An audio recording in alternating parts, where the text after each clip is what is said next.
if you look at the stock market, there's a lot of volatility, right? So Mhm. people say, oh, the average return on the stock market is 10% of the year. Well, you don't get the average return of the stock market. You get the average geometric or the geometric mean of the stock market.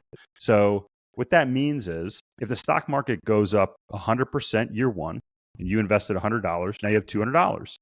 If it goes down 50%, it went from 100 to 200, now it's back to 100, right?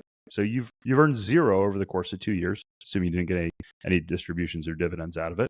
What was the average return? The average return was 100 plus 100 minus 50, which is now 50 divided by 2 years. The average return of the stock market over those 2 years was 25%, but the geometric average was zero.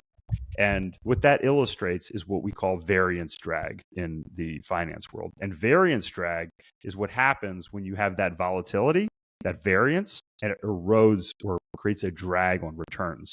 And that's one thing I really like about, specifically, I talk about multifamily in my book, but commercial real estate. You don't have those huge fluctuations, so you can have more predictable returns, and that ultimately leads to higher overall returns and more wealth over the course of your investing career, your lifetime.